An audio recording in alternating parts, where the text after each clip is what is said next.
Salut. Vous êtes-vous déjà demandé comment quelqu'un pourrait laisser une marque si profonde dans votre vie que vous avez l'impression de ne jamais être le même? Vous êtes au bon endroit, car aujourd'hui, nous allons nous concentrer sur la manière dont l'abus narcissique vous change et, plus important encore, comment récupérer votre sens de soi par la suite. L'abus narcissique ne concerne pas seulement la manipulation ou le contrôle. L'effritement du moi, c'est un effritement lent de qui vous êtes. Il s'infiltre dans vos pensées, vos émotions et même votre corps, vous laissant tout remettre en question. Mais voici la vérité. Bien que ce type d'abus puisse vous changer, il peut également devenir la base de la transformation et de la force. Aujourd'hui, nous explorerons non seulement les façons dont l'abus narcissique vous affecte émotionnellement et physiquement, mais aussi les puissantes étapes que vous pouvez entreprendre pour guérir et grandir, briser les chaînes. Si vous vous êtes déjà senti piégé par vos expériences, cette vidéo est là pour vous rappeler que vous avez le pouvoir de vous libérer et de vous reconstruire. Avant de commencer, n'oubliez pas de vous abonner et d'activer les notifications pour plus de contenu sur la résilience, la guérison et une vie pleine de sens. Le paysage émotionnel. Le paysage émotionnel. Ce que l'abus narcissique fait à votre esprit. Il est difficile d'expliquer comment l'abus narcissique prend racine progressivement dans votre esprit. Au début, cela ressemble à une anomalie, quelques moments bizarres où les choses ne semblent pas tout à fait cohérentes.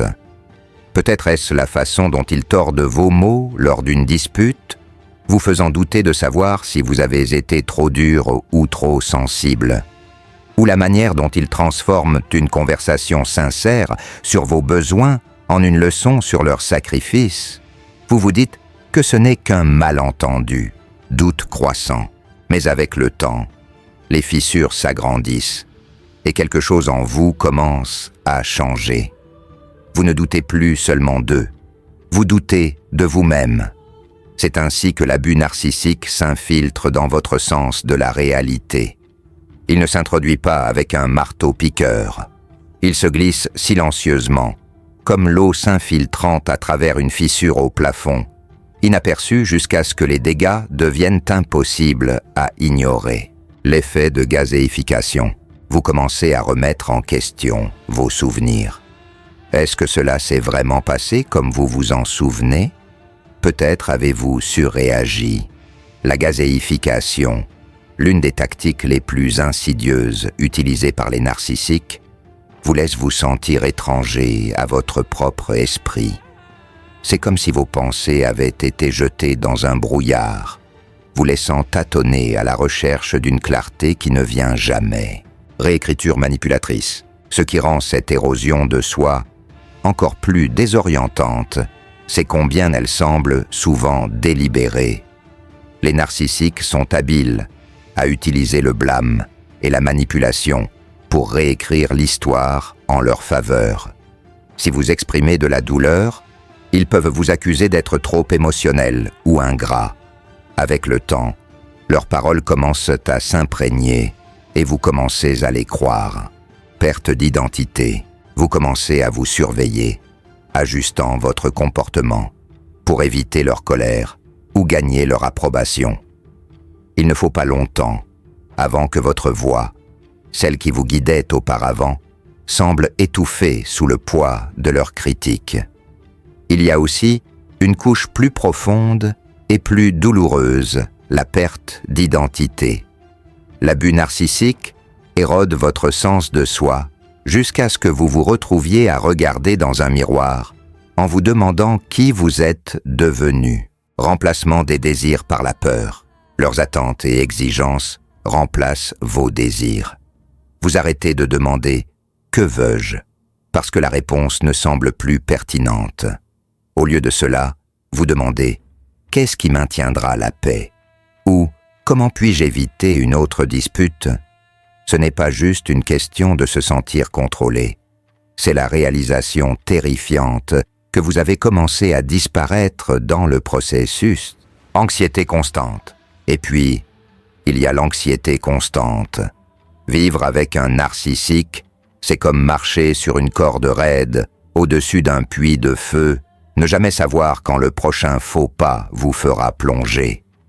Vous vous adaptez en devenant hyper vigilant, scrutant leur humeur, leur ton, et même les moindres changements de comportement, pour détecter les signes de danger. Manifestation physique. Votre corps reste en état d'alerte élevé, comme s'il se préparait à une tempête invisible toujours à l'horizon. Vous devenez tellement familier avec le stress que vous oubliez ce que c'est que de se détendre.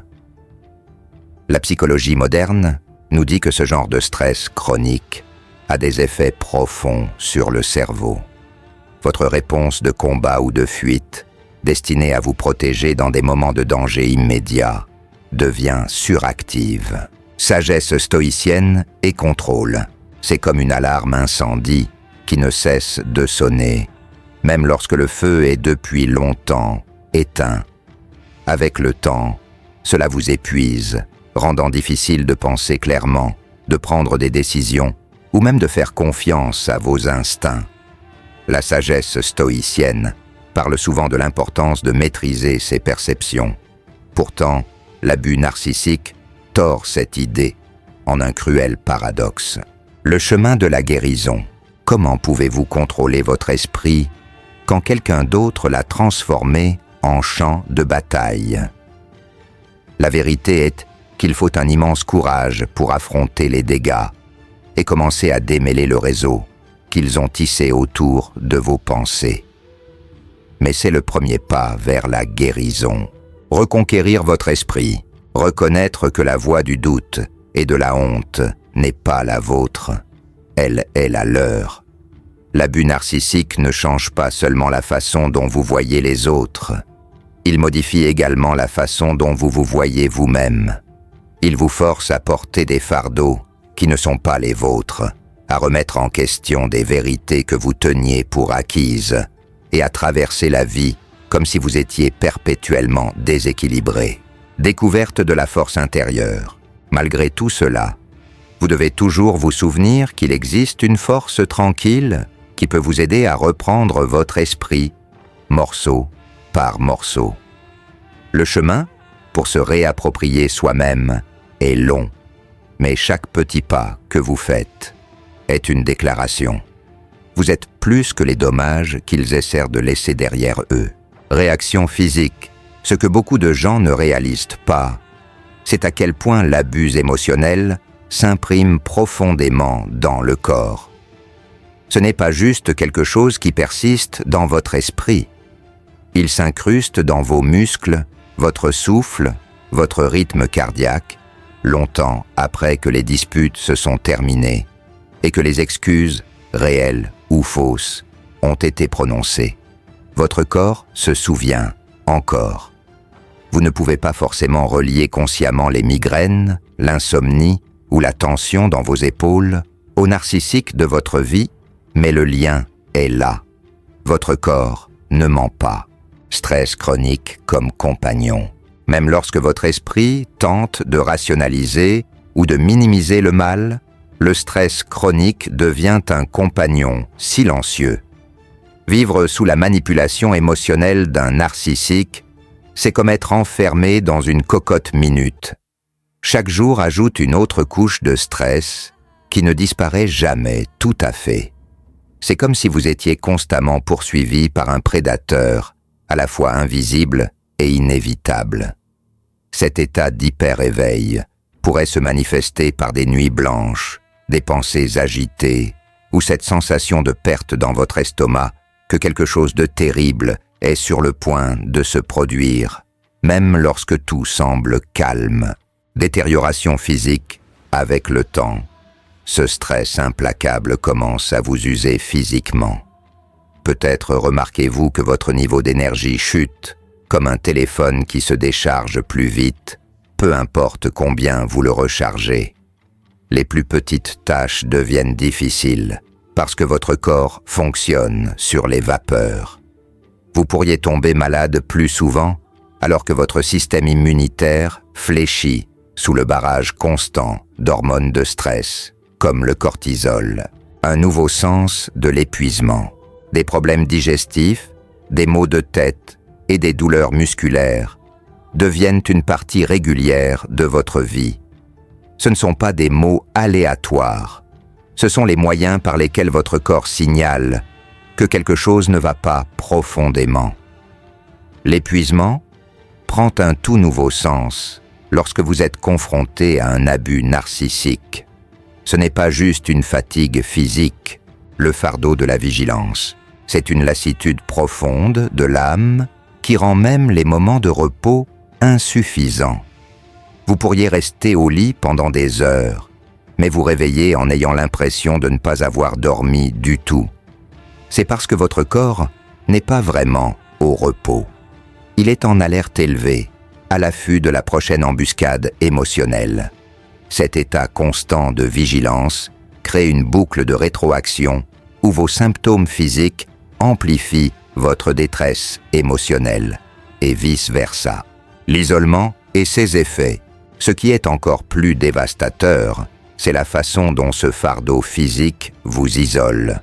Lorsque votre corps est en tumulte, il est plus difficile de se connecter avec les autres, même avec ceux qui tiennent à vous.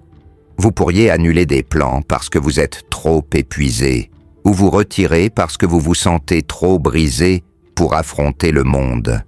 Et bien sûr, le narcissique saisit souvent cette isolation, la présentant comme une preuve que vous êtes le problème.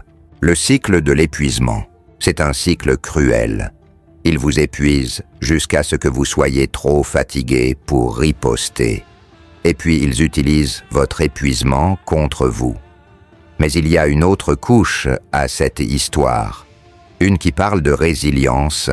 Même alors que votre corps souffre sous le poids de l'abus narcissique, il essaie également de vous protéger. Intuition et fatigue, ce nœud dans votre estomac quand ils élèvent la voix. Ce n'est pas dans votre estomac quand ils élèvent la voix. C'est votre intuition qui sonne l'alarme. La fatigue qui vous force à vous reposer, c'est votre corps qui demande les soins qui lui ont été refusés. À bien des égards, vos symptômes physiques sont une carte, vous guidant vers ce qui a besoin d'attention et de guérison. Vous reconnecter avec votre corps est l'une des premières étapes pour vous réapproprier vous-même.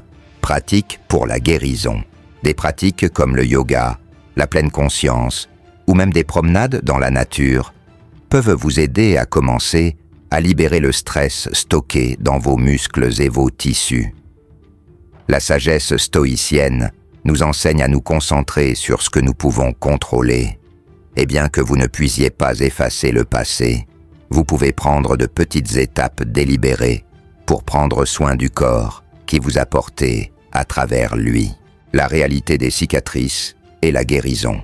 L'abus narcissique laisse des cicatrices, mais il révèle également une vérité facile à oublier. Votre corps est de votre côté. Il se bat pour vous depuis le début, même lorsque vous aviez l'impression que le monde, ou votre esprit, était contre vous. En apprenant à écouter ses signaux et à honorer ses besoins, vous découvrirez que la guérison est possible.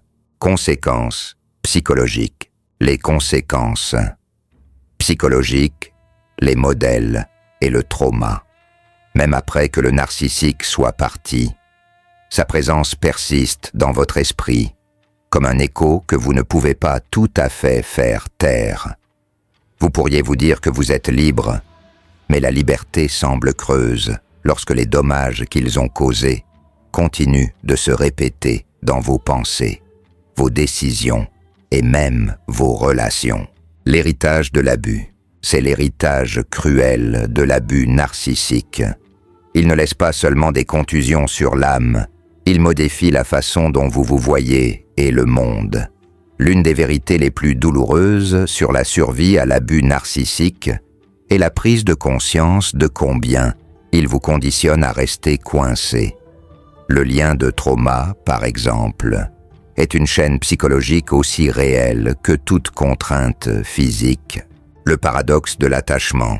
C'est le paradoxe de se sentir attiré par quelqu'un qui vous fait du mal, se sentant à la fois piégé et attaché. Vous vous souvenez des bons moments, des rares occasions où il semblait gentil, attentif, voire aimant. Et ces souvenirs deviennent l'appât qui vous garde accroché. Ce n'est pas de la faiblesse, c'est de la survie. Votre esprit s'accroche à ces moments parce qu'ils offrent de l'espoir, un sentiment que les choses peuvent revenir à ce qu'elles étaient avant que le chaos ne commence, confiance et doute de soi. Mais le traumatisme ne s'arrête pas là. L'abus narcissique vous fait douter de votre capacité à faire confiance à quiconque, y compris à vous-même. Après tout, si quelqu'un que vous aimiez et dont vous vous souciez pouvait vous traiter de cette façon, que dit cela de votre jugement? Vous pourriez vous retrouver à analyser chaque interaction à la recherche de motifs cachés, à interpréter excessivement les mots des gens ou à douter de leur sincérité. La confiance, une fois brisée, n'est pas facilement reconstruite. Méfiance et ses conséquences. Cela ressemble à essayer de reconstituer un puzzle où la moitié des pièces manque et l'image ne cesse de changer. Cette méfiance s'étend souvent vers l'intérieur. Les narcissiques sont des maîtres dans l'art de planter des graines de doute de soi, et ces graines peuvent se développer en une forêt d'insécurité longtemps après leur départ. Vous pourriez vous surprendre à rejouer des disputes dans votre tête, vous demandant si vous étiez vraiment à blâmer. Paralysie décisionnelle. Même les décisions les plus mineures peuvent sembler accablantes car on vous a appris à vous remettre en question à chaque tournant. C'est épuisant, cette bataille constante entre la partie de vous qui veut avancer et la partie qui est encore empêtrée dans le réseau qu'ils ont tissé. Et puis, il y a la répétition hantée du cycle. Dynamique répétitive. De nombreux survivants se retrouvent attirés par des dynamiques similaires dans les relations futures, non parce qu'ils le veulent, mais parce que cela leur semble familier. Le narcissique a remodelé votre compréhension de l'amour et de la connexion, brouillant la ligne entre l'affection et le contrôle. C'est comme traverser un labyrinthe sans issue, où chaque chemin mène à la même sorte de douleur. Reconnaître ce modèle est à la fois dévastateur et libérateur. Leçon stoïcienne. Cela vous oblige à affronter la profondeur des dommages. Mais cela offre également une sortie. Le stoïcisme nous enseigne que la souffrance, en elle-même, n'est pas le problème. C'est notre réponse à celle-ci qui façonne notre caractère. Il en va de même pour les cicatrices psychologiques laissées par l'abus narcissique. Ces cicatrices n'ont pas à vous définir, mais elles exigent votre attention. Le voyage de guérison. La guérison nécessite la volonté de s'asseoir avec la douleur, de l'examiner sans jugement et de comprendre d'où elle vient. Ce n'est pas un travail facile, mais c'est nécessaire si vous voulez vous libérer des cycles qui vous ont liés. L'une des premières étapes consiste à séparer la voix du narcissique de la vôtre, reconquérir votre esprit. Le doute de soi, la critique, la peur, ils ne sont pas les vôtres. Ils vous ont été transmis par quelqu'un qui voulait vous contrôler, et vous n'avez plus à les porter. Avec le temps, vous commencez à voir les modèles pour ce qu'ils sont, des mécanismes de survie qui ne vous servent plus. Restaurez les croyances. Vous commencez à remettre en question les croyances que le narcissique vous a inculquées, les remplaçant par des vérités enracinées dans vos valeurs et vos expériences. C'est l'essence de la reconquête de votre esprit, choisissant de vivre selon vos principes plutôt que selon la réalité déformée qu'ils vous ont imposée. Le voyage n'est pas un chemin droit, et il y aura des revers, mais chaque moment de clarté, chaque pas vers la confiance est une victoire, comme nous le rappelle Marc Aurèle. Opportunité dans l'adversité, l'obstacle à l'action fait avancer l'action. Ce qui se dresse sur le chemin devient le chemin. Les conséquences psychologiques de l'abus narcissique peuvent sembler un obstacle immuable, mais c'est aussi une opportunité, une chance de vous reconstruire avec intention et force. Vous n'êtes pas défini par ce qui vous est arrivé. Reconquérir votre pouvoir. Les modèles peuvent être brisés et le trauma guéri. Et en reconquérant votre pouvoir, vous découvrirez que les morceaux de vous-même que vous pensiez perdus n'ont jamais vraiment disparu. Ils attendaient simplement que vous les redécouvriez. Le voyage pour se réapproprier soi-même. Émerger de l'ombre de l'abus narcissique, c'est comme se réveiller dans un monde étrange et nouveau. Vous avez vécu en mode survie pendant si longtemps que le concept de prospérer semble étranger. Le premier pas, les cicatrices sont là, gravées dans vos pensées, vos comportements et votre sens de soi. Mais ce ne sont pas la fin de votre histoire. C'est le moment où vous commencez le voyage de retour vers vous-même, un pas à la fois. Un pas à la fois. Le premier pas consiste à reconnaître ce qui vous a été fait. Cela peut sembler simple, mais c'est souvent la partie la plus difficile, affronter la vérité. L'abus narcissique prospère sur la confusion et le doute de soi, vous laissant incertain de ce qui est réel. Reconnaître la réalité de votre expérience, c'est comme peler les couches de déni et de distorsion pour révéler la vérité brute en dessous. C'est douloureux, mais c'est aussi habilitant. Au moment où vous nommez ce qui s'est passé, vous commencez à reprendre le récit. Construire la conscience. Vous n'êtes plus la victime d'une histoire écrite par quelqu'un d'autre. Vous êtes l'auteur de la vôtre. La conscience est le fondement de la guérison. Au fur et à mesure que vous commencez à comprendre les modèles qui vous ont tenu captifs, vous acquérez le pouvoir de les briser. Peut-être remarquez-vous comment vous avez cherché la validation des autres, une habitude formée par des années à essayer de plaire aux narcissiques, établir des limites. Ou peut-être vous surprenez-vous à hésiter à établir des limites, de peur des conflits ou du rejet. Ces réalisations peuvent être inconfortables, mais elles sont aussi libératrices. Chacune est un rappel que vous pouvez choisir différemment. La guérison n'est pas un processus facile, et elle ne se produit pas du jour au lendemain. Le processus de guérison, c'est plutôt comme s'occuper d'un jardin négligé, en arrachant les mauvaises herbes, en nourrissant le sol et en attendant patiemment la croissance. Au début, cela peut sembler accablant. Les dégâts semblent si vastes, le travail si interminable. Mais avec le temps et la persévérance, vous commencez à voir de petits signes de progrès. Un moment de clarté ici, une étincelle de confiance là. Ce sont les graines de votre nouveau moi, prenant racine dans le sol fertile de votre conscience. L'autocompassion. L'autocompassion est une partie cruciale de ce processus. Pendant des années, on vous a appris à être votre propre critique le plus sévère, reflétant la voix du narcissique dans votre esprit. Mais la compassion est l'antidote à cette cruauté intérieure. C'est la pratique de vous traiter avec la même gentillesse et compréhension que vous offririez à un cher ami. Reconstruire la confiance lorsque vous trébuchez ou régressez, comme cela arrivera inévitablement.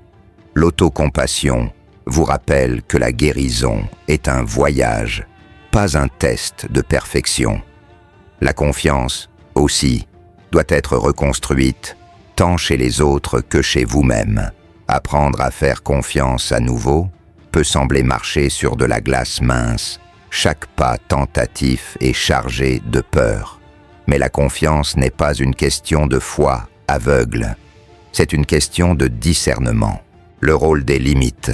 Au fur et à mesure que vous guérissez, vous développez les outils pour distinguer ceux qui respectent vos limites de ceux qui ne le font pas. Et en honorant votre intuition vous commencez à faire à nouveau confiance à votre jugement. Les limites deviennent votre armure et votre sanctuaire. Le pouvoir des limites, après des années où vos limites ont été ignorées ou rejetées, les établir peut sembler un acte de rébellion, mais c'est aussi un acte d'amour propre. Les limites ne sont pas des murs destinés à tenir les gens à l'écart. Ce sont des ponts vers des relations plus saines, des relations qui respectent vos besoins et votre valeur. Chaque limite que vous établissez est une déclaration. Je me valorise assez pour protéger ma paix. La pleine conscience peut être une alliée puissante dans ce voyage. Pleine conscience et contrôle, en apprenant à être présent avec vos pensées et vos émotions. Vous créez un espace entre vous et la douleur. Vous commencez à observer les modèles de votre esprit sans en être consommé. Le stoïcisme nous enseigne à nous concentrer sur ce que nous pouvons contrôler, nos actions et nos réponses. Et la pleine conscience est une pratique qui incarne ce principe. Redécouvrir la joie, elle vous rappelle que, bien que vous ne puissiez pas changer le passé, vous avez le pouvoir de façonner votre avenir. La guérison implique également de redécouvrir la joie. L'abus a une façon d'assombrir votre lumière, de rendre le monde plus petit et plus sombre qu'il ne l'est vraiment. Une partie de la réappropriation de soi consiste à se reconnecter avec les choses qui vous font vous sentir vivant, que ce soit un passe-temps créatif, une promenade dans la nature, ou simplement passer du temps avec des personnes qui vous élèvent. La joie n'est pas un luxe, c'est une partie vitale de votre humanité. Au fur et à mesure que vous progressez, vous pourriez partager votre histoire, l'envie de partager votre histoire, non pas pour obtenir une validation, mais pour donner de l'espoir aux autres. Les survivants deviennent souvent des guérisseurs, utilisant leurs expériences pour guider les autres à travers les ténèbres. Ce faisant, vous transformez votre douleur en but, prouvant que même les blessures les plus profondes peuvent mener à la croissance. Ce voyage n'est pas facile, mais il vaut chaque étape. Le chemin de la transformation, avec chaque moment de conscience de soi, chaque acte de soin de soi et chaque limite que vous établissez, vous récupérez un morceau de vous-même. Vous ne survivez plus seulement, vous devenez. Et en avançant, vous verrez que la personne que vous devenez est quelqu'un de plus fort, plus sage et plus beau que vous n'auriez jamais imaginé. Trouvez la force dans la vulnérabilité. Avancez. Trouvez la force dans la vulnérabilité. Lorsque vous avez été blessé si profondément, la vulnérabilité semble être un risque que vous ne pouvez pas vous permettre de prendre. Vous avez passé tellement de temps à vous protéger du mal que l'idée de vous ouvrir à nouveau peut sembler impossible. Mais la vulnérabilité n'est pas une exposition à la douleur. Embrasser l'humanité, c'est embrasser votre humanité. C'est reconnaître qu'être ouvert, même après tout ce que vous avez traversé, est un acte de force, pas de faiblesse. L'une des réalisations les plus transformatrices du processus de guérison est que vos cicatrices ne vous diminuent pas. Elles vous rendent plus résilient. La philosophie stoïcienne met souvent en avant l'idée que l'adversité est le plus grand enseignant. Leçon de l'adversité. Marc Aurèle a écrit une fois « Vous avez le pouvoir sur votre esprit, pas sur les événements extérieurs. Réalisez cela, et vous trouverez la force. Ce que vous avez enduré aux mains d'un narcissique peut sembler vous avoir défini. Mais en vérité, cela vous a raffiné. Chaque épreuve vous a appris quelque chose sur votre capacité à endurer, à vous adapter et à grandir. Apprendre de la vulnérabilité, avancer, c'est apprendre à voir votre vulnérabilité, non pas comme un passif, mais comme un pont vers des connexions plus profondes. Après avoir survécu à un abus narcissique, il est facile de construire des murs en fermant la porte à quiconque pourrait vous blesser à nouveau. Mais la vraie guérison vient lorsque vous remplacez ces murs par des limites, assez solides pour vous protéger, mais assez flexibles pour permettre à des relations significatives de s'épanouir. Reconquérir votre voix, la vulnérabilité à l'intérieur de ces limites, devient un moyen de vous reconnecter avec les autres sans vous perdre. C'est aussi le moment de redécouvrir votre voix. L'abus vous a souvent laissé vous sentir réduit au silence, vos pensées et vos sentiments, ignorés ou minimisés. Reconquérir votre voix, ce n'est pas seulement parler, c'est savoir que vos mots et vos émotions ont de la valeur. Se retrouver, cela peut commencer petit. Une entrée de journal, une conversation honnête avec un ami, mais chaque expression est un pas vers la reconstruction de votre confiance. Vous ne retrouvez pas seulement votre voix, vous vous retrouvez.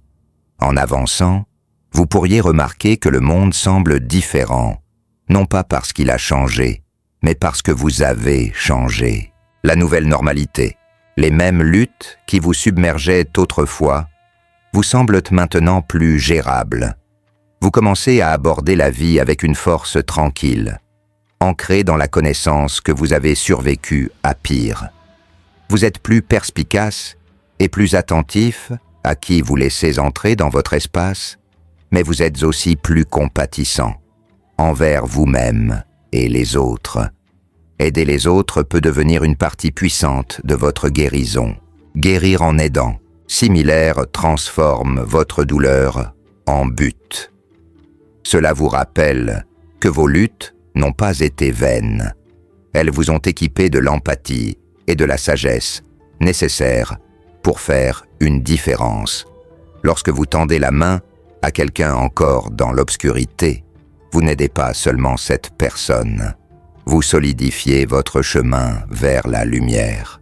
Le pouvoir de la vulnérabilité, ce n'est pas prétendre que tout est parfait ou que les cicatrices ne font plus mal. Guérir, ce n'est pas oublier. C'est trouver un sens à ce que vous avez enduré. C'est laisser la douleur vous façonner en quelqu'un de plus fort et plus conscient. Vivre pleinement, c'est apprendre à vivre pleinement, même lorsque le passé essaie de vous tirer en arrière. Votre vulnérabilité n'est pas une faiblesse, c'est votre super pouvoir. Elle vous permet de vous connecter, de grandir, d'aimer, malgré la peur et le risque. Et en avançant, vous verrez que chaque pas que vous faites, aussi petit soit-il, est un acte de courage. La vulnérabilité, c'est la preuve que vous avez choisi de continuer à vivre, de continuer à essayer, de continuer à croire en la possibilité d'un avenir meilleur. Réflexion finale. Réflexion finale. Votre pouvoir de réécrire le récit. L'abus narcissique peut donner l'impression de vous voler votre histoire. Pendant si longtemps, votre vie a tourné autour des besoins, des opinions et des manipulations de quelqu'un d'autre. Le récit n'était pas le vôtre, c'était le leur, écrit pour vous garder petit, conforme et incertain de votre valeur. Revendiquez votre récit, mais voici la vérité. Leur histoire ne vous définit pas. Elle ne l'a jamais fait. Vous avez le pouvoir de reprendre votre vie et de réécrire votre récit, un choix à la fois. Ce n'est pas une question d'effacer le passé, la douleur, la confusion, le doute de soi. Tout cela fait partie de votre parcours, mais cela n'a pas à en être la conclusion. Pierre de Gué sur un moi plus fort. Vous pouvez choisir de voir les expériences non pas comme des chaînes qui vous lient, mais comme des pierres de guet vers une version de vous-même plus forte et libre. Réécrire votre récit commence par de petites actions délibérées. Chaque fois que vous défiez la voie du doute de soi, vous reprenez un morceau de votre pouvoir. Lorsque vous établissez une limite, vous déclarez que vos besoins et vos sentiments sont importants. Faire confiance à nouveau.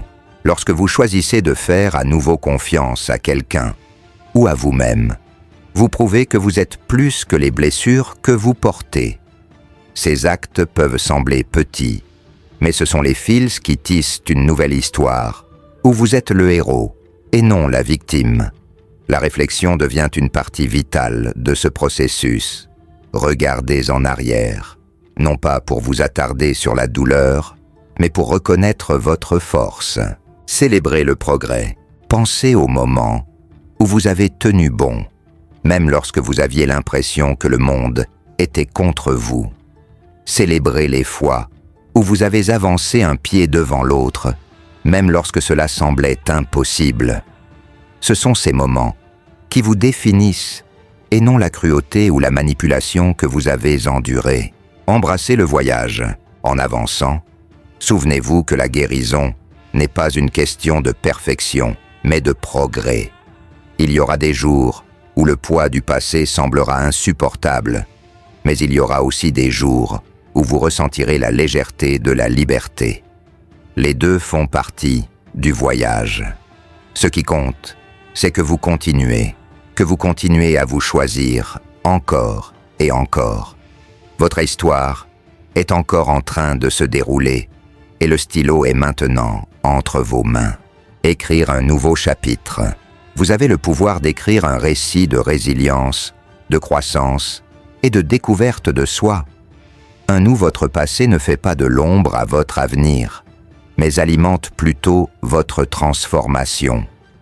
Chaque décision, aussi petite soit-elle, est une ligne dans ce nouveau chapitre. Chaque acte d'amour-propre est une déclaration. Je suis plus que ce qui m'est arrivé. Je suis entier. Je suis digne.